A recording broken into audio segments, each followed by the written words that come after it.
अस्सलाम वालेकुम, आप देख रहे हैं नाउ, मैं हूं अली सरवर। आज सबसे पहले हम बात करेंगे जी ईरान इजराइल जंग के हवाले से और क्या उस पर पेशरफ्त हुई है, कितने ख़तरनाक ईरान हमले जारी रखे हुए है, इस पर भी हम बात करेंगे।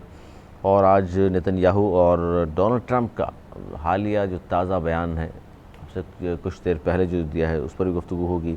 इसके अलावा एक अहम डेवलपमेंट पाकिस्तान की सियासत में ये हुई है कि PTI ने पीपल्स पार्टी से बाज़ाब्ता तौर पर रब्ता किया है और बजट के हवाले से उन्होंने कहा है कि वोट ना दें। तो ये बड़ी अहम डेवलपमेंट है। और चूँकि ये असद कैसर साहब ने रब्ता किया है, राजा परवेज़ अशरफ साहब जो साबिक वज़ीर-ए-आज़म भी रहे पाकिस्तान के, पाकिस्तान पीपल्स पार्टी से उनका ताल्लुक़, तो इस पर हम बात करेंगे।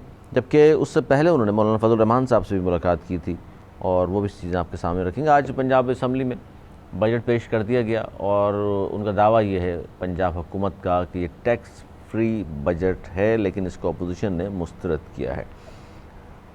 पेट्रोल की कीमतें बड़े खामोशी के साथ बढ़ा दी गई हैं जी। पेट्रोल और डीजल की कीमत में 4 और 7 रुपये का इजाफा हुआ है। इससे ज़ाहिर महंगाई मज़ीद बढ़ेगी। अभी तो बजट पे ज़ाहिर बहस शुरू और उसके बाद फिर बात पहुँचेगी कि इस बजट को क्या हुकूमत बासानी पास कराने में कामयाब हो जाएगी या नहीं हो जाएगी। पाकिस्तान पीपल्स पार्टी बिलावल भुट्टो साहब आ गए हैं जी, देखते हैं वो क्या इस पर राय देंगे। क्योंकि आज जो रब्ता किया और उससे पहले जो पाकिस्तान पीपल्स पार्टी के लोग मुसलसल बात कर रहे हैं, उस बजट पर बड़ी शदीद तनकीद कर रहे हैं। क्या पाकिस्तान पीपल्स पार्टी का रवैया पिछले साल वाला होगा? जो गुज़श्ता साल उन्होंने बहुत ज़्यादा तनकीद की थी बजट पर, लेकिन आखिर में वोट दे दिया था। तो इस पर हम बात करेंगे क्या हो सकता है। अली मीन गंडापुर साहब एक बार फिर सामने आए हैं और एक बार फिर उन्होंने इस तरह की गुफ्तगू की है जो कि जमहूरी रवैया हरगिज़ नहीं हो सकता है, जिसमें उन्होंने कहा है कि जी एक के बदले 2 गोलियां हम मारेंगे और इस बार भागेंगे भी नहीं और ठोक कर जाएंगे। अब इसका क्या मतलब है? क्या खान साहब ने यही सिखाया उनको? क्या खान साहब की सियासत यही है? क्या दोबारा 9 मई वो दोहराना चाहते हैं? वजह क्या है? इस पर हम बात करेंगे। मेरे साथ मौजूद है नवीद साहब, सीनियर तजकार है। दानिश बहुत शुक्रिया आपका। अनिस मंसूर साहब, मारूफ साहब तजकार, आप दोनों का बहुत शुक्रिया। सबसे पहले बात करें, ईरान ने इसराइल पर बड़ा हमला किया है, कई इमारतें मलबे का ढेर बना दी हैं। हीफा पावर प्लांट में आग लग गई है और अब तक कहा जा रहा है कि कोई 30 से ज़ायद इसराइली जो है वो हलाक हो चुके हैं। लेकिन नेतन्याहू ने कहा जी आज रात हम बहुत बड़ा हमला उन्होंने प्लान किया है ईरान पर। किस तरह देख रहे हैं सर इस जंग को? बिस्मिल्लाहिर्रहमानिर्रहीम। देखिए, ये जंग आहिस्ता आहिस्ता जिस तरह तूल पकड़ दी जा रही है, उसी तरीके से उम्मीद के बरखिलाफ शिद्दत इसमें आती जा रही है। वरना बहुत सारे तजिया निगार, बहुत सारे दानिश्वर ये कह रहे थे कि जनाब वो एक अटैक करेगा, वो 2 अटैक करेंगे और ये जंग पहले की तरह ख़त्म हो जाएगी। लेकिन 5वें रोज़ में दाखिल हुई और आज की रात दोनों तरफ से बड़ी धमकियाँ दी गई है। जिस वक्त मैं प्रोग्राम शुरू होने जा रहा था, उससे पहले मैंने देखा कि ईरान ने एक बहुत बड़ा हमला इसराइल की तरफ कर दिया है और आखिर न्यूज़ ये थी कि इसराइल में सायरन बज रहे हैं और लोग बंकर की तरफ दौड़ रहे हैं। अब जब हम प्रोग्राम ख़त्म करेंगे तो अंदाज़ा होगा कि उसमें से कितने वो हवा में उनके मिसाइल उड़ गए और कितने वो ज़मीन पे गिरे। इसी तरीके से इसराइल ने भी धमका दिया है कि ये आज वो भी हमला करेंगे। इससे पहले भी दिन में इसराइल ने हमला किया था, जिसके जवाब में ईरान हमला कर रहा है। और जैसे जैसे ये जंग तवील होगी, मेरे ख्याल में इसमें शिद्दत आएगी और खुदा न खास्ता कोई एक बहुत बड़ा वाक़या ऐसा ना हो जाए कि दूसरे फरीक इस जंग में शामिल हो जाएं। अगर उससे पहले पहले ये जो चैम्पियन बनते हैं दुनिया के बड़े बड़े रहनुमा, इससे पहले कि ऐसी कोई चीज़ हो जाए, अगर वो उनको मुज़ाकरात की टेबल पे बिठा लेते हैं तो दुनिया एक बड़ी तबाही से बच सकती है, ख़ासतौर से ये खित्ता। और याद रहे कि अगर इस खित्ते में तबाही आई तो महंगाई का एक ऐसा तूफ़ान आएगा जो फिर किसी भी हुकूमत की फेवर में नहीं होगा। क्योंकि जो पेट्रोल की दरामद बरामद का रास्ता है वो वहीं से होकर गुजरता है और 70% दारोमदार दुनिया का उसी आबनाए उर्मत से है। तो अगर मज़ीद 2 दिन और ये जंग जारी रही तो मेरे ख्याल में उसकी नताइज बुरे होंगे। क्या कहेंगे नितिन सर जंग के हवाले से? और बड़े अहम जो है अहदाफ को निशाना बनाया है ईरान ने भी, और सरकारी टीवी की जिस इमारत में है ईरान का, वहाँ इसराइल ने हमला किया है। और आज की रात ज़ाहिर दोनों तरफ से कहा गया है कि बहुत भारी होगी वहाँ के लोगों पर, इसराइल और ईरान दोनों के, जबकि ट्रंप साहब फरमा रहे हैं हमने इसराइल की हिमायत की, ईरान जंग नहीं जीत रहा, तेहरान जंग नहीं जीतता, ईरान को हर हाल में मज़ाकरात पर आना होगा। बहुत शुक्रिया अली। देखिए, ईरान जंग जीत गया, मुझे इसमें कोई शक नहीं, कोई शुबा नहीं। ईरान जंग जीत गया। ईरान उसी वक्त जंग जीत गया कि जब उसने पहला मिसाइल फायर किया। वो भले वहाँ ना गिरा हो, लेकिन किसी शैतान की तरफ आपने कंकरी मारने का ऐलान कर दिया, यही बहुत है कि आप में इतने 56 ममालिक की जो पूरे मुस्लिम ममालिक हैं उन सब की आप मिसाल लीजिए और बहुत ही उनके करीबी लोगों की मिसाल लीजिए।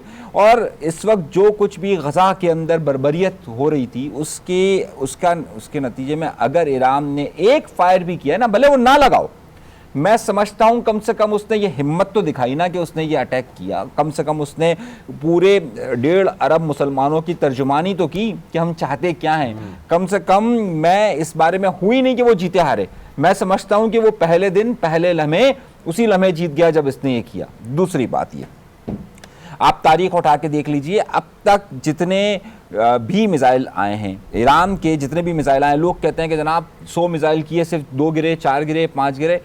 मैं ये आपसे पूछना चाहता हूं कि जब से इजराइल का वजूद आया 1948 से लेकर अब तक की आप देखिए, अरब जंग को भी आप शामिल कर लीजिए, उसमें भी इतना डर और खौफ और इतने मिसाइल फायर उस जगह पर नहीं हुए थे। तारीख है, ये तारीख है, हम उससे लाख इनकार कर सकते हैं। अमेरिका एक तरफ हो जाए, यूरोप पूरा एक तरफ हो जाए, यहूद और निसारा सारे एक तरफ हो जाएं, लेकिन मैं सिर्फ एक बात जानता हूं कि हर सूरत में बातिल को मिटना होता है और हक को आना होता है। जनाब, बार बार जो ख्वाहिश है इजराइल की वो ये है कि बराह रास्त अमेरिका को मुलविस करे, और वो चाहता है कि हमारे साथ पैदर पे वो भी हमले करे। ज़ाहिर सुपर पावर है, अगर वो बराह रास्त हमला कर दे तो मामला कुछ और होंगे, लेकिन अब तक अमेरिका बराह रास्त शामिल नहीं हुआ। वो सबको मालूम है कि बगल बच्चा तो ज़ाहिर है इजराइल अमेरिका का ही है और सारी मदद और असलाह सब कुछ उन्हीं का है, लेकिन इस पर ट्रंप जो है फ़िलहाल आलमी बरादरी का दबाव है या कुछ और वजूहात हैं? आपको क्या लगता है कि बराह रास्त अब तक अमेरिका शामिल नहीं हुआ? ट्रंप को बारहा नेतन्याहू दरख्वास्तें कर रहे हैं, मुसलसल पाँव पकड़ रहे हैं कि जी आप बराह रास्त आ जाएं और हमारी मदद करें, क्योंकि जिस तरह से रिएक्ट किया है ईरान ने, उसके बाद से चीखें सुनाई दे रही हैं यहूदियों की। जी बिल्कुल, मैं अनीस भाई को सेकंड करूँगा कि ये इसराइल की हार ही है कि वो अमेरिका को मदद के लिए बुला रहा है। मकसद कि वो तनहा ईरान का मुकाबला नहीं कर पा रहा, तो उसने हाथ उठाया है और हाथ जोड़े भी हैं अमेरिका के आगे कि आएँ और आप हमारी मदद करें, क्योंकि फ्रांस पहले ही अपने आप को इस जंग से लाताल्लुक़ करार दे चुका है। उधर बरतानिया भी अपनी सफाइयाँ दे रहा है और जर्मनी भी अपनी सफाइयाँ दे रहा है। ऐसे मौके पे अगर अमेरिका ने साथ नहीं दिया और इस किस्म के हमले होते रहे, जो खौफ उधर है, जो बंकर्स के हालात की जो पिक्चर आती है कि वहाँ मीडिया का ब्लैकआउट है। जब तक मीडिया को इजाज़त नहीं मिलती, मीडिया उस इलाके में घुस नहीं सकता। नहीं, अब तो ये कर दिया उन्होंने कि कोई भी फुटेज जहाँ पर भी ईरान हमला कर रहा है उसकी नहीं दी जाएगी। वो कह रहे हैं जी हम खुद जारी करेंगे, किसी को भी इजाज़त नहीं है कि फुटेज बनाकर वो जारी करें। हाँ, इतनी खौफ बहुत फैल गया है, इतना खौफ वहाँ फैला हुआ है उनकी आवाम का और उसका। उनको ये डर है कि किसी को भी उधर खुदकून हो जाए। उनकी आवाम खुद अपनी हुकूमत के इतनी ज़्यादा खिलाफ है। दूसरी तरफ ईद गदीर थी कल और लाखों आदमी ईरान में निकले हुए थे रोड पे, उधर कोई खौफ नहीं है। तो ये एक मोराल उनके दिखाया कि हम जीत गए। दूसरा, अमेरिका बराह रास्त मुलविस होगा इस जंग में, कूद पड़ेगा या नहीं? आसान फैसला नहीं है अमेरिका के लिए इस वक्त, जबकि चाइना और रशिया और ख़ास तौर से सऊदी अरब क्लियर स्टैंड ले चुके हैं। तो अमेरिका अगर इस जंग में कूदा तो अमेरिका नुकसान बहुत है। और जब से ट्रंप आए हैं उनकी पॉलिसी यही रही है कि भाई दूर दूर से जवानी कलामी सपोर्ट करें, और इस तरीके से यूक्रेन को भी डुबोया। और नहीं, यूक्रेन को दिए तो हैं हथियार उन्होंने, नहीं देते रहे, और दूसरी तरफ रशिया उनको अटैक पे अटैक करता रहा। और अब जो दिफाई निज़ाम यूक्रेन की तरफ जा रहा था वो मोड़ लिया इन्होंने इसकी तरफ। तो दिफा में तो वो मदद कर रहे हैं, इसमें मुझे कोई शक नहीं है, लेकिन अटैक में वो उनकी मदद करेंगे ये अभी। अच्छा, आलमी बरादरी क्या प्रेशर डाल सकती है ट्रंप के ऊपर या अमेरिका के ऊपर? क्योंकि वो बार बार कह रहे हैं हम इसराइल की हिमायत कर रहे हैं, ईरान जंग जीत नहीं सकता, और इनको मज़ाकरात पे तो तेहरान को आना ही होगा, कुछ भी कर लें, हमने बड़ा वक्त दे दिया इनको। और इसके लिए यही बेहतर है, वरना ये है कि इसका पता नहीं क्या कुछ वो कर देगा इसराइल। इस तरह की जो बातें मुसलसल कर इस रहा है, तरह की बातें वॉर के दौरान ये टैक्टिक्स होती हैं। ये वॉर के दौरान दूसरा बंदा कर रहा है, ये ट्रम्प की बात हो रही है। हाँ, तो ये मकसद ये धमकियाँ होती है, ट्रम्प भी एक तरीके से अलाय है ना उनका, तो ये कह रहे हैं, डरा रहे हैं, लेकिन वो ईरान जो है अब तक तो किसी के डराए में नहीं आया, धमकाए में नहीं आया, और वो कार्रवाइयाँ करे जा रहे हैं। वो जो पहले दिन उसका नुकसान हुआ था, वो समझते हैं हमने उसको अभी तक बराबर नहीं किया। नहीं, वो तो जाहिर इतना हो भी नहीं सकता ना, वो जब तक वो उसको बराबर ना कर दे, साइंसदान मैन, मुझे यही खतरा है कि ये कोई बहुत बड़ा नुकसान इसराइल का करेंगे, उसके बाद ये टेबल पर आएंगे। अगर उससे पहले कोई बिठा सकता है इनको तो बिठा ले, वरना उसके बाद जो है सूरत बिठाने वाली बात तो ईरान ने कह दिया ना कि भाई जौहरी जो बात हो रही है यूरेनियम की, उससे तो दस्तबरदार हम नहीं हो सकते। हाँ, उसने बोला ये, देखिए वो उनका हक भी है, उसने बोला ये हमारा हक है, क्योंकि हम एटम बम नहीं बना इजराइल रहे। जब ये कह रहा है, हालांकि इजराइल ने डिक्लेयर नहीं किया कि हम न्यूक्लियर स्टेट हैं, उसके बावजूद वो कह रहे हैं हम एटमी हमला करेंगे, इसका मतलब आपके पास एटम बम मौजूद है। और मोहल्ले के हथियार का लफ्ज़ इस्तेमाल कर चुके हैं ट्रम्प भी, कि हमारे पास मोहल्ले का हथियार है जो हमने दिए हैं इसराइल को, वो चलाना भी जानते हैं उसको। हाँ, अगर वो देखिए ये हर चीज़ वो इतना डर डर के बोल रहे हैं, अगर वो चलेंगे जवाबी तौर पे उधर से कुछ एक चल गया, जैसे क्रूज़ मिसाइल का उन्होंने बोला है, क्रूज़ मिसाइल की उनको उम्मीद नहीं थी कि ईरान क्रूज़ मिसाइल चलाएगा, अब वो और ब्लास्टिक मिसाइल चलाएगा। अब जब वो सुपरसोनिक मिसाइल उधर गिर रहे हैं, तो यही वो मिसाइल्स होते हैं जो कोई एटमी या केमिकल या डेडली मवाद लेके जा सकते हैं। तो जंग ट्रम्प क्या अनिस मंसूरी साहब, ट्रम्प के जो बयानात हैं ज़ाहिर है वो सिर्फ हौसले बुलंद करने के लिए दी जा रहे हैं इसराइल के, या ईरान के हौसले पस्त करने के लिए दिए जा रहे हैं। वो जो एक मंजरनामा खींच रहे हैं कि आपका कुछ भी नहीं बचेगा, जंग आप वैसे ही हार रहे हैं और आपके साथ बहुत बुरा होने वाला है, इससे पहले मान जाएं और आ जाएं मुज़ाकरात की टेबल पर। मुज़ाकरात क्या करनी है, उन्होंने डील की टेबल पे आ जाएं, जो हम कह रहे हैं वो मान लें। लगता है आपको कि इस्लामी ममालिक इस बात का भी नोटिस लेंगे कि जनाब ये क्या हो रहा है? कौन से इस्लामी ममालिक? ये 56-57 जो मुल्क हैं, अच्छा हैं, पाकिस्तान, सऊदी अरेबिया, अच्छा, ये UAE, जो कतर, मुसलमान, जहाँ पर लेबनान, मुसलमान शाम। अक्सरियत में हैं, आप उनकी बात कर रहे जी। हैं। अच्छा, जहाँ मुसलमान अक्सरियत में, देखिए अगर हम इस्लाम की बात करें और इस्लामी ममालिक की अगर बात करें, जब हम ये लफ्ज़ इस्तेमाल करते हैं ना, ये मुसलमानों की अक्सरियती ममालिक की एक अलग नहीं, मिसाल होती है। एक चीज़ बताइए, इसराइल जो है वो क्या सिर्फ ईरान का दुश्मन है? नहीं सर, इज़राइल हर उस मुसलमान का दुश्मन है जो कलमा पढ़ता है। ईरान हर उस मुसलमान का दुश्मन है जो ये ख्वाब रखता है कि बैतुल मुक़द्दस हमारा है। ईरान अगर इज़राइल हर उसका दुश्मन है, इज़राइल हर एक उसका दुश्मन है कि जो ये समझता है कि जनाब यहाँ पर किसी भी तौर पर उसका कब्ज़ा नाजायज़ है। इज़राइल हर वो कोशिश करेगा कि हर सूरत में वो तमाम मुस्लिम उम्मा, उसका जो ग्रेटर इज़राइल का कॉन्सेप्ट है वो है क्या? आज हम अगर आंखें बंद कर लें तो क्या वो उर्दून को छोड़ देगा? क्या वो इराक को छोड़ देगा? क्या वो बहुत सारे हमारे मुकद्दस मकामात को छोड़ देगा? नहीं हो सकता ये। और हमें अगर आज ईरान अगर इस जगह पर खड़ा हुआ है तो मैं इस बात पे मुत्तफ़िक हूँ, मैं बार बार ये बात कह रहा हूँ कि हम सबको एक साथ खड़ा होना चाहिए। देखिए मुसलमानों के, आपने कहा ना इस्लामी ममालिक हैं, इसमें जो हुक्मरान हैं जहाँ जहाँ पर भी हैं, ये तमाम के तमाम, एक मैं ये बात अक्सर कहता हूँ कि भाई ये मुस्लिम ममालिक है। अगर इस्लामी मुल्क होते तो हम सब मुसलमान एक जिस्म की मानंद है, अगर एक हिस्से को दर्द होगा तो दूसरा महसूस करेगा। और इस बार जो 4-5 लोगों की, 4-5 ममालिक की आवाज़ें तो चलो आना शुरू हुई जो कंडेम कर रहे हैं इजरायली हमलों को, कम से कम ये कह रहे हैं कि जी हम जो है ईरान के साथ खड़े हैं। ठीक है, अखलाकी तौर पे सही, मदद शायद ना भी कर रहे हो, तो ये भी खुशाइंद कहेंगे आप, या आप कहेंगे कि नहीं लम्हा फ़िक्रिया है, सिर्फ अखलाकी तौर पर नहीं बल्कि हर तरह से साथ देना चाहिए? देखिए हर तरह से साथ देना चाहिए, मैं ये समझता हूँ कि हर तरह से साथ देना चाहिए। तो अमेरिका की नाराज़गी आप कह रहे हैं मोल ले लें खामखा? देखें बात सारी यह है कि हम कब तक ये सोचते रहेंगे। हमने हमेशा यही सोचा है कि यार फ़लाँ नाराज़ हो जाएगा, फ़लाँ नाराज़ हो जाएगा, फ़लाँ नाराज़ हो जाएगा।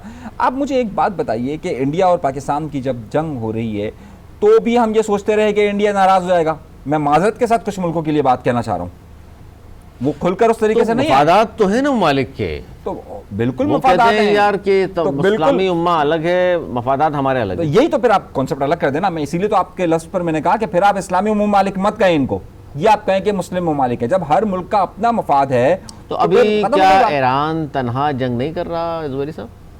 देखिए अभी तक तो ईरान तनहा जंग लड़ रहा है, लेकिन आज तक मादी में इतनी हिमायत ईरान को इस्लामी अखलाकी। ममालिक की हासिल नहीं हुई अखलाकी। जितनी कि अब हो गई। अखलाकी मतलब मुजम्मत इसराइल की जितना खुल के सऊदी अरब कर रहा है, पाकिस्तान, तुर्की, मजम्मत इराक, तो गाजा की नहीं, 56 मुल्कों ने कर दी, हुआ क्या? नहीं, देखिए- 60,000 वहाँ मुसलमान बच्चे जवान बूढ़े शहीद हो गए। अखलाकी तौर पे सब ने साथ खड़े होकर क्या कर लिया? कुछ नहीं कर सके। यही इस्तेमाल कर रहे हैं आप। इसी ने ही इसराइल को ये तकबीयत बख्शी कि आज व्हाई नॉट ईरान, इसीलिए और वो कूद गया। मैं ये लेकिन कह रहा हूँ, उसको बॉदर ये नहीं कर नहीं रहा पता था जब वो कि अगर ये नहीं कब बॉदर बनी कर रहा है होगी इस ये बात जंग। को कि यार ये इस्लामी ममालिक अगर हिमायत कर भी रहे हैं तो गाजा में भी कर रहे थे, क्या कर लिया उन्होंने? देखिए मैं वो नहीं कर रहा ना, उसको पता है कोई नहीं आएगा। अमेरिका मेरे पीछे खड़ा हुआ है, और आपने जो पहले पूछा कि अमेरिका उसका साथ नहीं दे रहा, मैं कह रहा हूँ 100% दे रहा है। अगर वो अमेरिका यूक्रेन की तो बॉर्डर के मजम्मत पास नहीं की से, जा सकती। जुबैर साहब नहीं कर रहे तो बाकी के लोग क्या कर रहे मैं हैं? तो मजम्मत करता हूँ, आप मुझे कर रहे हैं। मुझे तो नहीं चाहिए ना, आप मैं तो कर रहे हैं। हमेशा से कहता हूँ जुबैर मैं साहब को मैंने कहा अमेरिका अभी, सर कर ले मजम्मत। मैं अमेरिका के वो कह रहे हुक्मरानों नहीं को, इसराइल का कसूर है। देखिए हम वो पीटीआई वालों को एक बड़ा मसला है ना, ये वो उधर जाकर वो ट्रम्प उनकी बात नहीं सुन रहा, ट्रम्प के वो मेहमान कुछ लोग बनने उधर जाएं तो वो जो है वो उनके खिलाफ मुजाहरा करता है, लेकिन अमेरिका को कुछ नहीं कहेगा, बोलेगा नहीं अमेरिका हमारा यार है। ये पॉलिसी कौन सी है? ये मोदी पॉलिसी है। तो वो जो ये कहा PTI करते पॉलिसी थे है। गो अमेरिका गो, वो कहाँ है आजकल? किसने कहा गो अमेरिका को?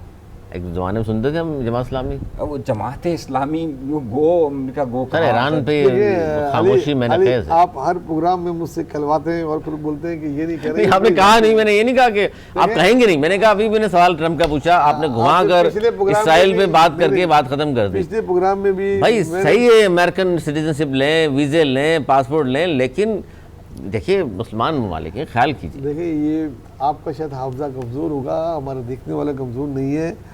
मैंने कहा ना मुझे अमेरिकन नेशनलिटी चाहिए, ना वीज़ा, ना ही मैं। तो मैंने इसलिए बयान मैं पढ़ा उस पे- ट्रम्प का, मैंने कहा वो कह रहा है उस पे कि लानत जी- भेजता हूँ। मेरी बात सुने, मैं आपके सामने आज फिर कर रहा हूँ, लेकिन मुझे पता है कल फिर आप ये सवाल करेंगे। इसराइल पे और इसराइल के सारे जितने हिमायती हैं सब पे मैं लानत भेजता हूँ, सब पे आइए। मजम्मत करता हूँ, और वो सारे के सारे ना सिर्फ ईरान दुश्मन है बल्कि वो मुसलमान दुश्मन असल होंगे। बात मुसलमान दुश्मन है। और आप कल फिर ये सवाल करेंगे। ये नहीं नहीं बताऊँ। नहीं नहीं, सही बात है, इस्लाम दुश्मन है, वो ईरान दुश्मन सिर्फ कह के तो बात खत्म नहीं होती ना। लेकिन इस बात का सिर्फ आपको पता है, 56 ममालिक को नहीं पता। लेकिन मैं कोई मुल्क का सदर नहीं हूँ। नहीं, मैं बात बोल रहा हूँ आपसे, हर मुल्क की तजिया अपनी कर रहा हूँ, पॉलिसी होती है। तजिया। देखिए हाँ, मैं ये मालिक कह का रहा हूँ, अपनी पॉलिसी मगर होती मैं है। फिर भी ये समझ रहा हूँ कि आज जितनी मजम्मत इसराइल की खुल के और उसकी हो रही है, और ईरान की जितनी हिमायत हो रही है, इतनी मादी में कभी नहीं हुई। गाजा पे नहीं हुई क्या?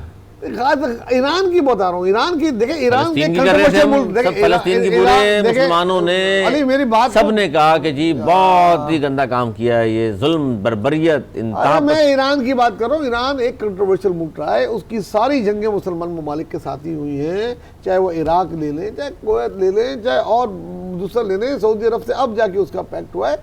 ईरान एक पाकिस्तान के साथ भी वो इंडिया के साथ खड़ा होता था आज, लेकिन जितनी सारे मुल्क ईरान की हिमायत कर रहे हैं जंग में, इससे पहले कभी ईरान को इतनी हिमायत हासिल नहीं हुई। और अगर कभी अमेरिका मैदान में कूदा उसकी हिमायत में, तो कोई बात नहीं कि मुसलमान ममालिक भी कुछ खुल के सामने आ जाए। कूदा ही नहीं अमेरिका अभी तक।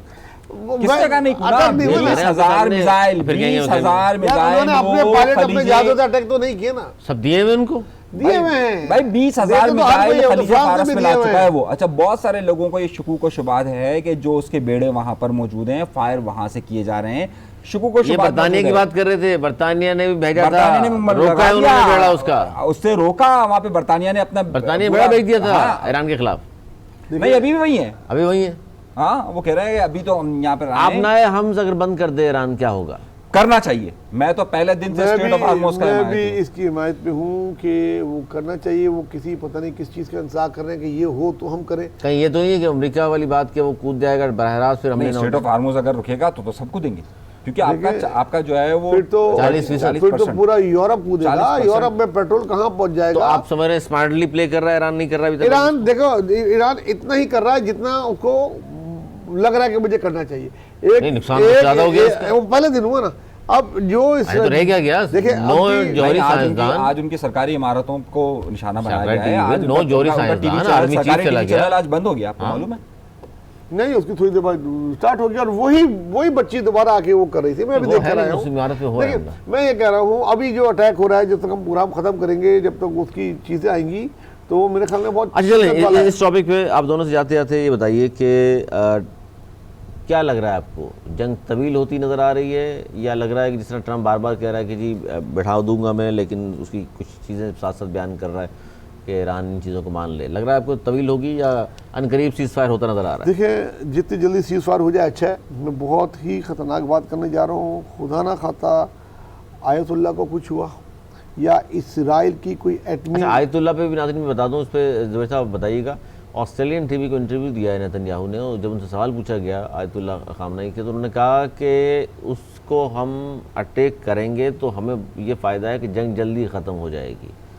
कहने की बात है, हाथी की दांत है। करना होता तो वो जिस वक्त कर रहा था कर लेता, और बाकियों पे तो किया है। हाँ, अगर करेगा तो मुझे यही खतरा है, खुदा ना खाता अगर आयतुल्लाह को कुछ हुआ या ईरान के किसी एक्ट से उससे जो इसराइल की एटमी तंसीबात है जहाँ की वो है, वहाँ कोई ताबकारी फैल गई और कुछ किस्म की ऐसी चीज़ हो गई, वो बड़ा कंजेस्टेड इलाका। तलबीब आपने देखा कितना कंजेस्टेड इलाका है उधर, बहुत बड़ा मुल्क नहीं है, बहुत छोटे इलाके में बहुत बड़ी आबादी रहती है, 50-50, 70-70 मंजिलें इमारत हैं। अगर उधर इस किस्म की कोई चीज़ होगी तो ये जंग बहुत ही डेडली हो जाएगी, जो फिर रोके नहीं रुकेगी। तो जितनी जल्दी सीज़ फायर हो जाए, मैं देख रहा हूँ उतना अच्छा है। जितनी जंग तवील होगी, सीज़ फायर होते देख रहे हैं आप, ये खतरनाक होगी। अनिल साहब, सीज़ फायर ईरान के लिए क्या इतना ही आसान है जितना नुकसान वो उठा चुके, और जिन शराइत पर अमेरिका चाह रहा है ईरान के लिए इतना आसान होगा सीज़ फायर के लिए टेबल पर बैठना? देखिए, ईरान अपनी शर्तें अब रखेगा। अब जब ये जिसमें शिद्दत की बात हो रही है ना, ये आबना हुर्मुज़ है, सही है। अगर इसको एक साइड पर अगर इस बार इस जंग को लेकर जाना है तो ये मामला होगा। आबना हुर्मुज़ जब रुकेगा, जैसे ही आबना हुर्मुज़ पर कोई बात आएगी, उसके बाद इस खत्ते की सूरत हाल बहुत बड़ी तब्दीली होगी। न सिर्फ इस खत्ते की बल्कि दुनिया की सियासत में बहुत बड़ी तब्दीली होगी। अच्छा, सब इस वक्त यही देख रहे हैं कि अगर आबना हुर्मुज़ सबसे वो की पॉइंट है कि जिसके बाद मामलात आगे पीछे हो सकते हैं। अभी तक की जो जंग है उसमें कोई ऐसा नुकसान जिसे हम कह रहे हैं, यकीनी तौर पे ईरान का बहुत ज़्यादा नुकसान हुआ है, लेकिन ईरान के पास वो इंतहाई कदम अभी नहीं आया कि जिस पर ये कर वो एक बड़ी जंग का आगाज़ कर दे।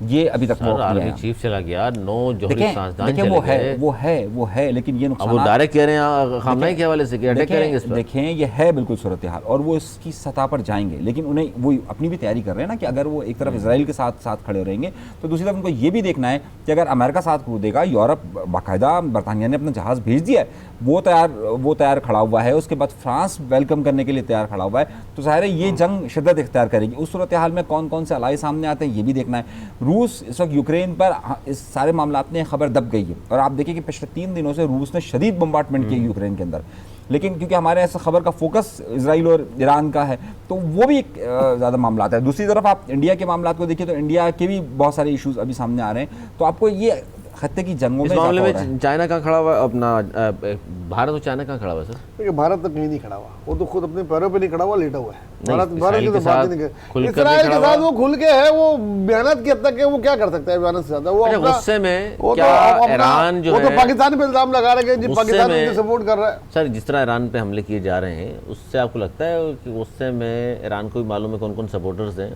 अड्डे अमेरिका के मौजूद हैं इराक में भी, करीबी ममालिक में भी, क्या वो उन पर भी हमला ईरान कर सकता है, लगता है? मैं जो ये बात कर रहा हूँ, जो मैंने खुल के नहीं कर पा रहा, जो मेरी बात को थोड़े को बहुत समझेंगे, खुदा ना खाता इस जंग में कोई ऐसी हरकत हो गई जो बहुत ईरान के लिए आयतुल्लाह वाला मसला या कोई इनकी एटमी हो, तो फिर कुछ नहीं बचेगा। ईरान को बंद नहीं करना है आपने हुर्मुज़, उसको खाली ऐलान करने के कल से कोई जहाज नहीं गुजरेगा, तो फिर नहीं गुजरेगा।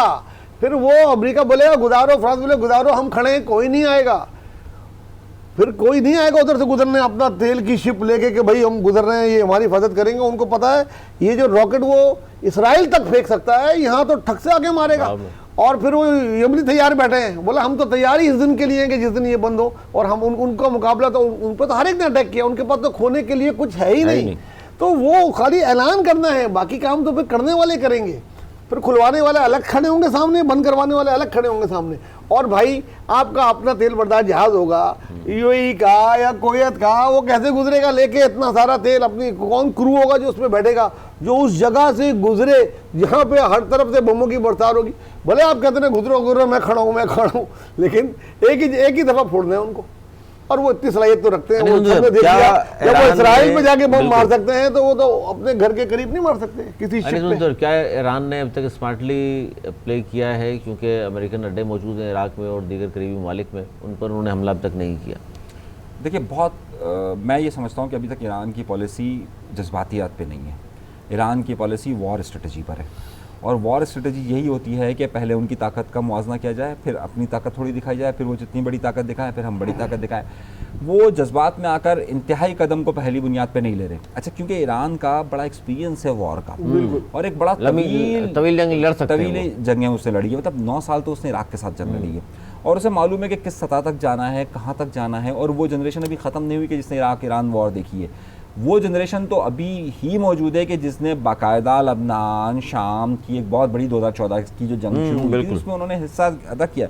तो और आज देखिए, आज ईरान ने स्टेटमेंट क्या दिया, हैंड टू हैंड हम लड़ेंगे। यानी कि उनका जो जुमला है वो अगर आप इसको तर्जुमा करें कि हम हाथ से हाथ की लड़ाई करेंगे, तो इसका मतलब है कि वो तैयार बैठे हैं। और वो दूर तक इस बारे में आज उन्होंने अनाउंस कर दिया कि तल अवीव को जो है वो खाली कर दिया जाए। हम तल अवीव के शहरियों से दरख्वास्त करते हैं कि वो वहाँ से चले जाएँ। तो इसका मतलब ये बहुत ज़्यादा फोकस्ड है अली कि तमाम चीज़ें ईरान बड़ी स्ट्रेटजी के साथ कर रहा है। मुझ जैसे लोगों की बात नहीं सुन रहा कि जो जज्बात में है कि जनाब नहीं बस स्ट्रेट ऑफ हार्मोज बंद कर दीजिए, ये कर दीजिए, वो कर दीजिए। उनकी अपनी एक वॉर स्ट्रेटजी है, उसके मुताबिक ठीक है। अच्छा जी, ये तो इंटरनेशनल खबर है, चूँकि बहुत ज़्यादा इस पर बात हो रही है, और अब हम थोड़ा सा रुख करते हैं नेशनल पॉलिटिकल हवाले से जो बातें हैं। उसमें सबसे अहम डेवलपमेंट आज जो हुई है वो है जी PTI का पीपल्स पार्टी से रब्ता करना। अच्छा, ये रब्ता एहतजाज के लिए नहीं हुआ कि जी हम एहतजाज करने जा रहे हैं और दामद नमस कलंदर होगा हमारा साथ दे दीजिए। उन्होंने बात की है कि जी बजट में वोट न देने के लिए पीपल्स पार्टी से रब्ता किया, और रब्ता किया जी असद कैसर साहब ने राजा परवेज़ अशरफ साहब से, जो साबिक़ वज़ीर-ए-आज़म भी हैं पाकिस्तान की और पाकिस्तान पीपल्स पार्टी के जो है वो बड़े अहम रहनुमा हैं। तो उनसे जब उन्होंने कहा कि जी बजट पे आपके तहफ़्फ़ुज़ात भी हैं, हमारे तहफ़्फ़ुज़ात भी हैं, और ये बजट पास नहीं होना चाहिए, तो क्या आप हमारा साथ देंगे? तो इस पर राजा परवेज़ अशरफ साहब ने कहा कि बिलावल के सामने आपकी तमाम बातें मैं रख दूँगा, यकीन रखिए मिनोन पहुँचाऊँगा, फिर वो जो फ़ैसला करेंगे वो मैं आपको बता दूँगा। सर, क्या लगता है आपको, जिस किस्म का ये बजट आया है, पाकिस्तान पीपल्स पार्टी के बहुत सारे लोग जो है तनकीद कर रहे हैं बजट के ऊपर, आपने भी बड़ी तनकीद की इस बजट पर, और आपका तज्जिया गुज़िश्ता प्रोग्रामों में ये रहा है कि पीपल्स पार्टी कभी भी इस बजट को सपोर्ट नहीं करेगी बिनोन, बल्कि 6-8 चीज़ें आपने गिनवाई कि ये चीज़ें अगर हो गई तो ठीक है, वरना पाकिस्तान पीपल्स पार्टी बजट को सपोर्ट नहीं करेगी तो इसका मतलब सिंपल सी बात है, बजट पास नहीं हो सकेगा तो मुल्क में ज़ाहिर है फिर जो सूरत हाल बनेगी वो मुतामिल नहीं हो सकता। मेरा जवाब तो आपने खुद ही दे दिया। मेरा नहीं, जवाब अभी आज भी यही है जो पिछले 4-5-6 दिनों से ये कि इस हाल में, जिस हाल में ये गरीब दुश्मन बजट आया है, इस हाल में ये बजट मनोअन पास नहीं हो सकता। इसमें 6 से 8 तरमीमें होंगी और होंगी, अदरवाइज ये बजट पास नहीं हो सकता। पीपल्स पार्टी की देखें वो उस पर अभी बहुत बात होगी असेंबली में, शुरू हो गई ये बातें। आज तनकीद की है पीपल्स पार्टी ने, खुल के की है, मजाक उड़ाया। कादिर पटेल की तकरीर आप उठा के देख लें, इससे पहले और उनकी देख लें। और देखें ऐसे वक्त में ये राजा परिषद से उनका राब्ता ये बहुत ही और ही पीपल्स पार्टी की चीज़ को तकवीत बखेगा, क्योंकि पीपल्स पार्टी की तजावीज़ पे ये गवर्नमेंट अभी तक नज़र नहीं आ रही कि अमल करेगी। अब अगर पीपल्स पार्टी और PTI मिलके इसको वोट नहीं देते हैं तो ये कभी पास नहीं हो सकता। नंबर्स गेम है ना यार, सिंपल नंबर गेम्स है। वो ऐसा नहीं हो सकता कि पीपल्स पार्टी के अंदर वो कोई दड़ार करके कोई फॉरवर्ड ब्लॉक बना के कर ले। वो पाकिस्तान पीपल्स पार्टी है, वो कोई और पार्टी थी, पेट्रियाट बन गया था, दरार पड़ जाती है। वो वक्त और था, अब वक्त और है ना, बहुत फर्क पड़ गया। एक वोट से जिन्होंने उस जमाने में पेट्रियाट बना दी थी पीपल्स पार्टी की, वो कह रहे हैं आज नहीं बना सकते। वो मेरा नहीं ख्याल। मुझे एक बात बताएं, बन सकता है। PTI की उसी के पास गए कि जिसको ये लोग क्या कहते थे, राजा रेंटल नहीं, लेकिन वो देखिए वो अपनी मदद मांगने नहीं गए, वो कौम की बात करने अच्छा, गए हैं।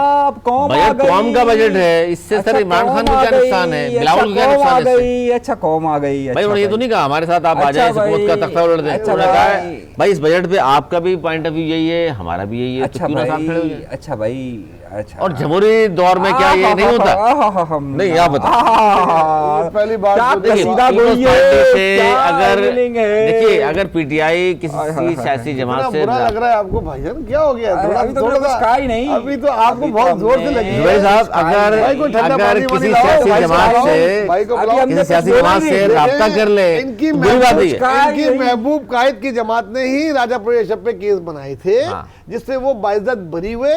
फिर भी आज वो ये जुमला बोल रहे हैं जो कि मना है बोलना, नहीं बोलना चाहिए किसी को किसी के नाम के साथ। अच्छा, ये जो वो- आपने मिसाल दी अनीस मंसूरी साहब अगर कि आज वो दूसरे- इसे राजा रेंटल कहा करते थे, फिर आप कह रहे हैं तो गलत ये बात। बताइए नून लीग वाले पीयूष पार्टी को क्या कहा करते थे और पीयूष पार्टी नून लीग वालों को क्या कहा करती है? इस तरह तो इत्तेहाद हो ही नहीं सकता किसी का। आपने तो बात सुनी नहीं ना, हमने तो अभी सिर्फ एक लफ्ज अदा किया नहीं, और वो आग वो ऐसे पेट लगी। फाड़ कर जो निकाल रहे थे और उसको आप- तनकीद भाई, नहीं कर आपने रहे। मेरी बात नहीं सुनी ना, आपने मैंने तो अभी एक नहीं, ये लफ्ज कहा। मूव जो है ये भाई, गलत है। अभी तो मैंने एक लफ्ज कहा, ये मूव जो अभी है तो गलत है। मैंने एक आज लफ्ज बड़े ही नहीं खुश हैं, कहा। आज इनके महबूब कायद ने अभी- जंग के 5वें रोज ईरान की अभी मैं हिमायत बात की ही है, नहीं साल कर की रहा। मजम्मत कर लंदन दी है। में। आज तो बड़े खुश हैं नवाज आप शरीफ लोगों साहब का हैं, तरीका- आप लंदन लोगों का में। तरीका क्या है हाँ। कि जनाब लंदन सारी में। बात हम करते रहे लेकिन और जो मोदी के लिए सामने अभी से- तक कुछ भी नहीं सामने से- बोला। सामने से एक लफ्ज नहीं अदा होगा ना। अच्छा, अब आपने मैंने सिर्फ एक अभी लफ्ज कहा था ना कि जी किससे बात कर रहे हैं, उन पे जिन पे इल्जामात कर रहे थे। तो ये अब तो मिसाल सियासत आपने में क्यों दी? होता है अरे ये। बात तो सुन भाई, लेना, जरदारी मैंने साहब के आपकी बारे में- पूरी प्रेस कॉन्फ्रेंस सुन ली, जब हमारी बारी आई तो कह रहे बस जी थैंक यू, खड़े हो जाए। तब ये क्या बात होती है आजा यार? चले आ जाए, हमारी बात आती है, आजा। हमारा सवाल ये आया तो राब्ता फौरन जो कहते हैं, डायरेक्ट बात है। पे आइएगा, कोई कसीदे नहीं अभी पड़ेगा। नहीं कोई कसीदे नहीं पड़े, नहीं। अभी तो एक लफ्ज इस्तेमाल जो किया। राब्ता हुआ है राजा के साथ, पाकिस्तान पीएस पार्टी से रब्ता किया यार, पीटीआई का पीएस पार्टी से राब्ता, पाकिस्तान अच्छा, से- बजट के हवाले से बात हुई ऐसे आ है। जाओ। अब इसको किस तरह देख रहे हैं आप? अब आपने ये कहा,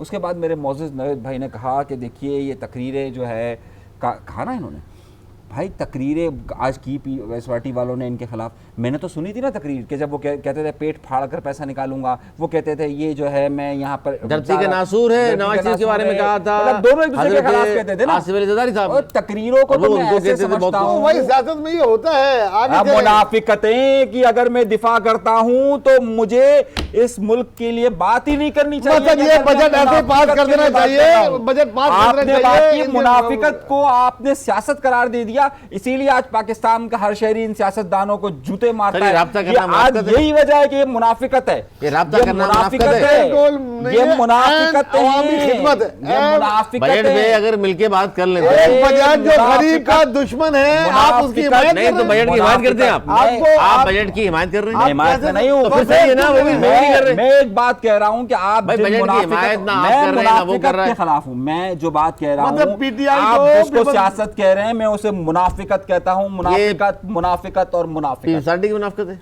तीनों की, तीनों जमातों की मुनाफिकत है। तीनों जब मिसाल की इसीलिए- जमहूरियत भी मुनाफिकत था। इसीलिए पाकिस्तान, मिसाल की जमहूरियत भी मुनाफिकत था। इसीलिए पाकिस्तान मिसाल की जमहूरियत की मुनाफिकत था आवाम- या नहीं था? मेरी बात तो उसके आप- बाद मुकर गए ना, उसके बाद फिर मुकर गए।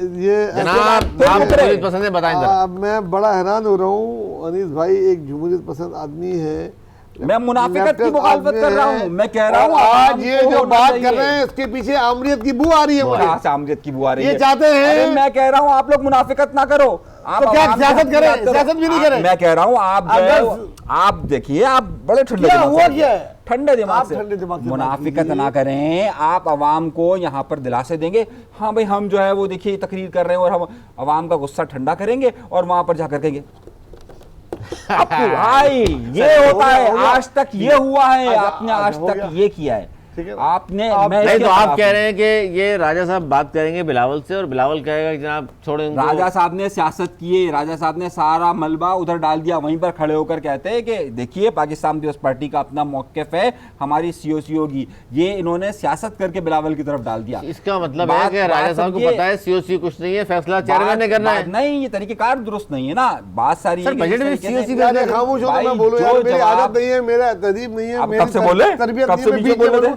आप थोड़े खामोश हो तो मैं बोलूं ना भाई। आपने बोलने कितनी देर दिया है? 2 मिनट नहीं बोला, बाकी सारा तो आप लोगों ने वक्त लिया है। नहीं, आपने जो मुनाफिकत कोई करार तकलीफ दिया हो रहा था, तमाम सियासी मैं तो जमातों न को, बोली। अगर अच्छा कोई अमल है उसको मुनाफिकत करार दे रहे हैं आप। चलिए बोलिए आप।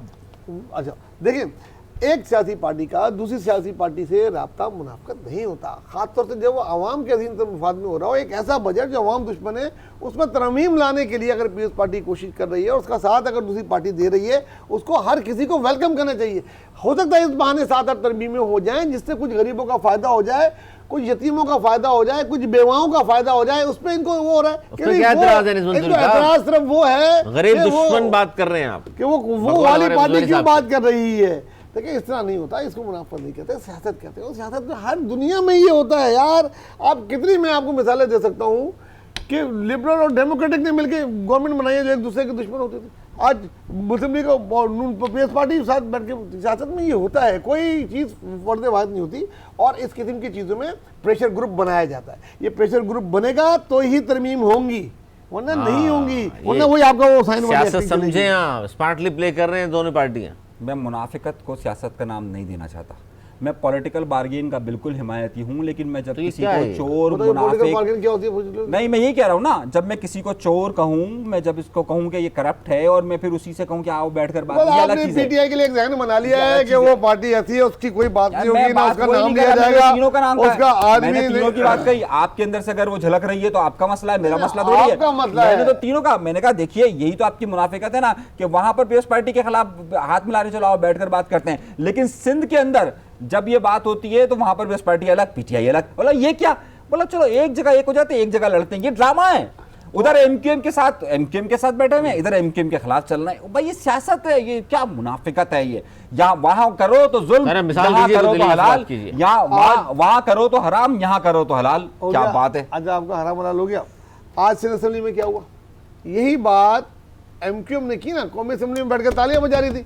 आज एक दूसरे के गिरबान पकड़ते आ रही है बजट पे। ओ भाई उस वक्त क्यों नहीं बोले, अब बोल रहे हैं। यही तो मैं आपसे कह रहा हूँ, ये सब मुनाफिकतों का ड्रामा है, लेकिन मैं इसको मुनाफिकत नहीं बोलूंगा, रही। मैं इसको सियासत बोलूंगा, यही सियासत होती है, करनी पड़ती है। वाह कैसी सियासत है। यहाँ मैं कहूँ ये करप्ट है या चोर है या ये नहीं, बात ये क्या ये अमल जिसको आप मुनाफिकत करार दे रहे हैं, क्या ये अमल अवाम के लिए अच्छा है या नहीं? बिल्कुल है, देखिए के लिए अच्छा है। 78 सालों में मुझे बता दीजिए किया हो भाई, बहुत अच्छी बात। क्या ये तरामीम अगर हो जाए, कौन सी तरामीम हो जाएगी मैं बताऊंगा आपको। अगर सोलर पर 18% से कम हो जाए, आप मेरी बात सुनिए, लेवी कम हो जाए। अच्छा लेवी कम हो जाए, आपने यहाँ लेवी कम का अनाउंस किया, 5 रुपए जो है वो पेट्रोल का उसी वक्त आ रहे हैं, मैं आ रहा हूँ उस पर। आप बढ़ा दिए ना आपने सर। अच्छा 4 रुपए बढ़ा दिए तो लेवी तो फिर भी लगेगी, नहीं लगनी चाहिए ना। मैं इसके तो खिलाफ बात कर रहे हैं, वो कह रहे हैं तरमीम पीपल्स पार्टी कराएगी। यार अली जब पीडीएम की गवर्नमेंट बनी थी उस वक्त इन्होंने लेवी में ये इजाफा किया था, पिछले साल भी इन्होंने लेवी का इजाफा किया, ये उस वक्त भी इन्होंने वोट दिया था। नहीं क्या नहीं लेवी में लीटर 2.5 रुपए इजाफा नहीं किया था। 2.5 रुपए वाला जो ये अगला ये वाला इजाफा है ना, ये अभी किया है। जो पिछले वाले बजट में इन्होंने इजाफा किया था लेवी का, जो 70 रुपए इन्होंने किया, ये पहले था तकरीबन 40 रुपए। जब पीडीएम की गवर्नमेंट बनी उसके बाद ये 70 रुपए हुआ। उस वक्त पेट्रोल जब खान साहब 60 रुपए कर दिया था। लेकिन देखिए मेरी बात, इस वक्त आप ये समझ रहे हैं कि इन दोनों का राब्ता करने से चले, वो तो मैं आपका मैं कह रहा हूँ आवाम के लिए नहीं हो रहा, चलें, लेकिन इससे आपको लगता है ये जो दोनों का राब्ता है ये सिर्फ बजट तक है और बजट में दोनों तरामीम कराने में कामयाब हो जाएंगे? भाई दोनों जमातों का मसला यह है कि वक्त आने पर ये किसी की तरफ भी जा सकते हैं। मैं वो लफ्ज़ इस्तेमाल नहीं करना सकता। ये अगर इनका वक्त था तो ये पीटीआई जो है वो मौलाना के पीछे नमाज पढ़ रही थी, बाजमात पंजवक्ता। लेकिन पीटीआई से पीटीआई ने रब्ता किया मौलाना से, मौलाना ने कहा कि जी मैं भी मुस्तरद करता हूँ बजट। भाई मैं एक बात आपसे कह रहा हूँ कि जब उनको जरूरत नहीं थी तो उसको डीजल कहते थे। फिर जब मैं एक बात कह रहा हूँ ना, ऐसे ही ऐसे बजट पास हो जाए और कोई जमात आपस में नहीं मिल सके और मुनाफिकत की बात करेंगे, ये सब अप्रूव करेंगे। तरामीम होंगी नहीं होंगी?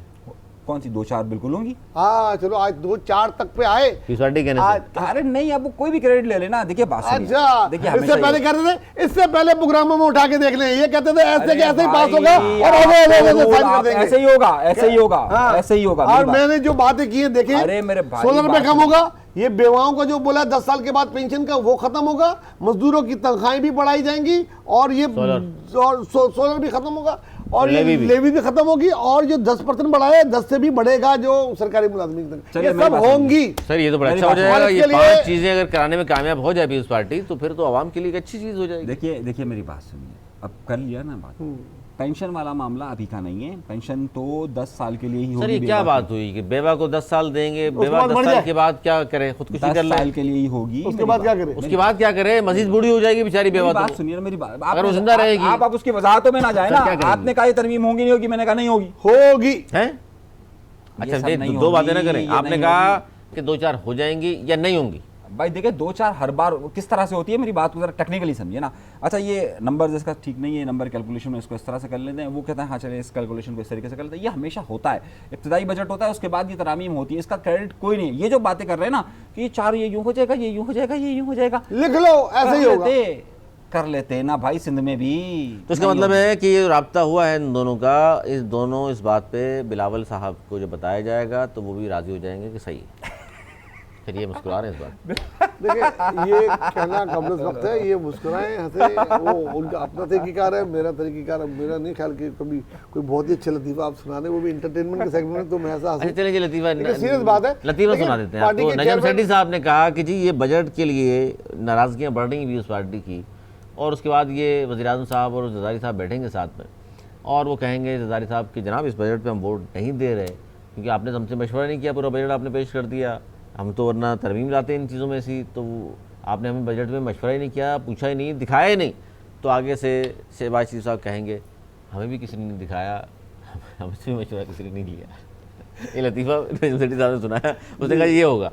ऐसा कुछ नहीं हो सकता। देखिए यार मुझे नहीं लगता। देखिए मैंने बोला जो मेरी अपनी नज़र है, जो मेरा अपना तज़किया है, उसके मुताबिक बजट में ये 5 से 6 तरमीमें होना बहुत ज़रूरी है और ये होंगी। नहीं होना ज़रूरी है, लेकिन कामयाब अल्लाह करे कोई हो जाए। देखिए मैंने कहा जितना मैंने पाकिस्तान पीपल्स पार्टी को देखा है, अगर इन्होंने ये नहीं किया तो फिर ये मुख्तलिफ पाकिस्तान पीपल्स पार्टी। देखिए मैं आपको ज़रा खुल के बता देता हूँ। एक मामला जो इन्होंने पेंशन का शुरू किया ना, मैं इनको सारे जवाब टेक्निकली दे देता हूँ।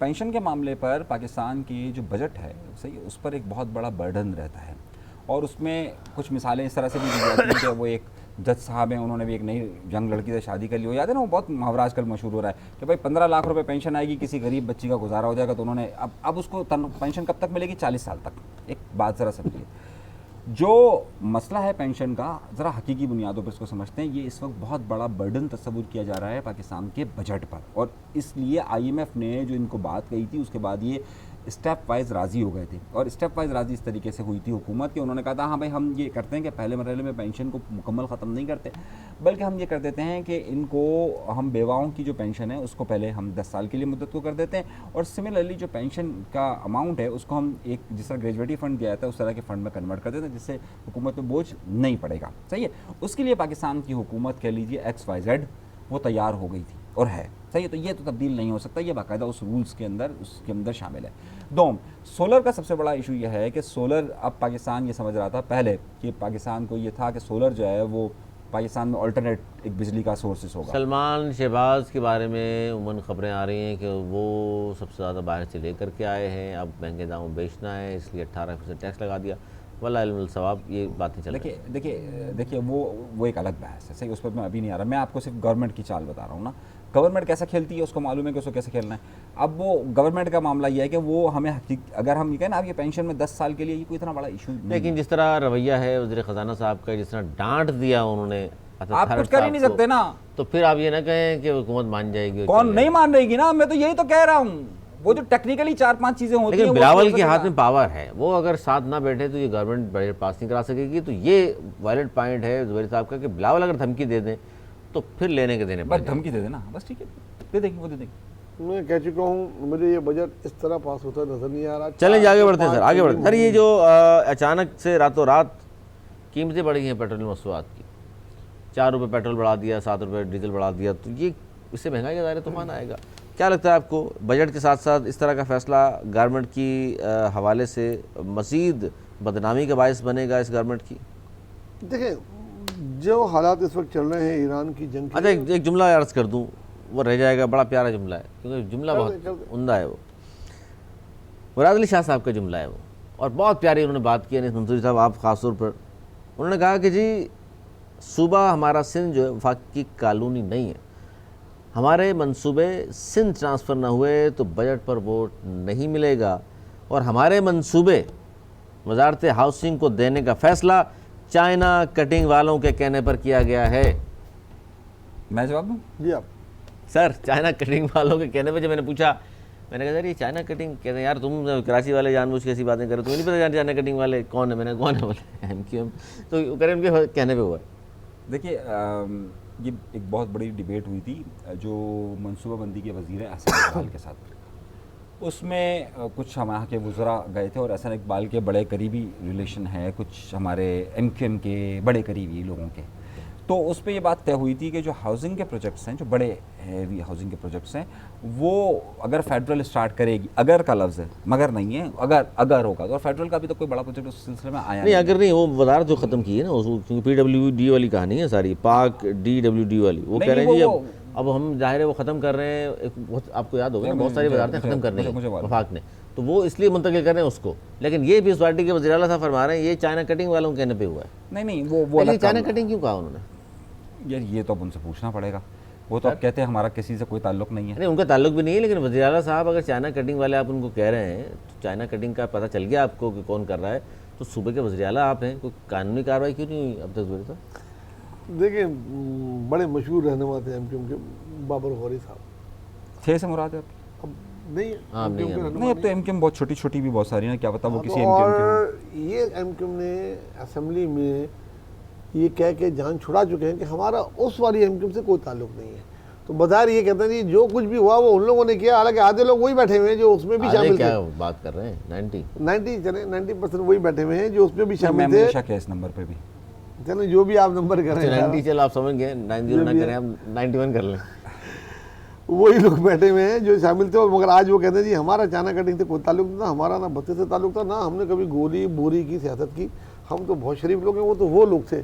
तो वो बोलते हैं वो यही तो लोग थे जिन्होंने हमें बदनाम किया। तो ये उधर उधर का झगड़ा हमेशा है और डालना इन पे।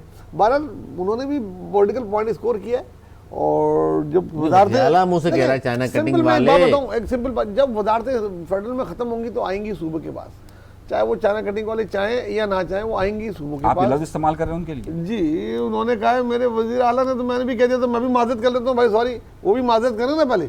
अच्छा मेरे वजीर आला से इनका तो कोई ताल्लुक नहीं है चाइना कटिंग से, तो ये क्यों बुरा मान रहे? मैं तो कुछ कह नहीं, आप क्यों बुरा मान गए? मैं तो कुछ कह ही नहीं रहा। आप क्यों बुरा मान? मैं तो आपने जिस तरह कहा ना कि मेरे ये ओनरशिप जो आपने वजीर आला तो सिंध वाले है ना, सिंध का वजीर आला है, तो आपने जिस तरीके से लिए दाद देनी पड़ेगी। देखिए एमक्यूएम जो है, जो इस वक्त मुत्तहिदा कौमी मूवमेंट पाकिस्तान है, उनका तो चाइना कटिंग से कोई ताल्लुक है ही नहीं ना, तो वो क्यों बुरा माने और आप क्यों बुरा माने? ये मैं तो आपने जिस तरीके से कहा ना मेरे वजीर आला, वो तो इतनी मोहब्बत से तो पता नहीं कोई किसी को पुकारता भी नहीं होगा कि नहीं होगा मेरे वजीर आला।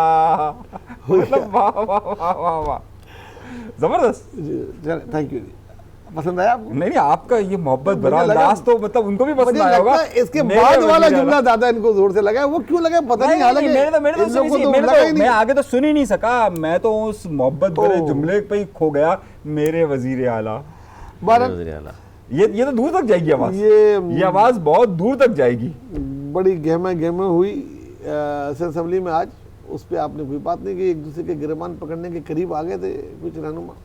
सर इस पर थोड़ा सा तबसरा कर दीजिए, क्या हुआ क्या असेंबली में ऐसा जिसकी वजह से बात यहाँ तक पहुँची कि दूसरे को मारने तक दौड़े हैं लोग, गाली गलोच सारी चीज़ें। असेंबली में गाली गलोच तो खैर पाकिस्तान में ज़ाहिर अखलाकियात का जनाजा निकल ही रहा है, लेकिन आज इस हद तक बात कैसे जा सकती है? एक तरफ तो आप ही लोगों ने कहा कि जी पीपल्स पार्टी एमक्यूएम नूरा कुश्तियाँ होती हैं, तो फिर ये क्या हुआ आज? देखिए अली, मामला हो गया था 13 तारीख को, और 13 तारीख को जब एमक्यूएम PTI और जमात इस्लामी ने जब प्रोटेस्ट किया था, तो इन्होंने वज़ीर आला सिंध की तकरीर को पूरी तकरीर के दौरान प्रोटेस्ट करते रहे। अच्छा, उस वक्त हुआ ये था कि उस वक्त ख़ास तौर पर फरियाल तारपुर साहिबा ने रिएक्शन दिया था और कहा था यार ये सब नहीं होना चाहिए। अच्छा, क्योंकि उसके बाद हुआ ये कि ज़ाहिर है फरियाल तारपुर साहिबा रिएक्शन दे सकती है, तो फिर ज़ाहिर है फिर बड़ा मामला होता है। अच्छा, तो आज जब तकारीर का सिलसिला शुरू हुआ तो उसमें एक रहनुमा है पाकिस्तान कम्युनिस्ट पार्टी के, उन्होंने मुस्तफ़ा कमाल साहब पर कुछ कहा। तो आपको पता है मुस्तफ़ा कमाल के जनाब उनकी सियासत और उनके तरीके पे, तो हाँ, तो मैं अब उस पर जाना नहीं चाह रहा। तो कुछ लोग हैं मुस्तफ़ा कमाल साहब की हिमायत में। कुछ लोग क्या मतलब एमक्यूएम पूरी वहाँ मौजूद थी? अरे कुछ लोग मतलब जो उनकी हिमायत में उठे ना, अब आप समझ लीजिए ना, उनकी हिमायत में उठे, उन्होंने कहा कि ये क्या तरीका है, जब हमारे और आपके दरमियान तय हुआ है कि एक दूसरे की लीडरशिप पे बात नहीं की जाएगी, तो आपने मुस्तफ़ा कमाल पे कैसे बात की? तो उन्होंने कहा चलो ठीक है। उसके बाद आदिल अस्करी खड़े हुए और आदिल अस्करी ने जो है वो तकरीर शुरू की और उन्होंने जो है वो साले बहनोई का चक्कर शुरू कर दिया। साले बहनोई का मतलब यह है कि वज़ीर आला सिंध साहब जो है वो वज़ीर आला हैं और उनके एक करीबी रिलेटिव जो हैं वो चीफ सेक्रेटरी हैं। तो उस पर उन्होंने कहना शुरू कर दिया, तो मुकेश कुमार चावला खड़े हो गए और उन्होंने कहा कि जब ये बात तय हो गई थी कि लीडरशिप पे बात नहीं होगी तो फिर क्यों शुरू हो गई।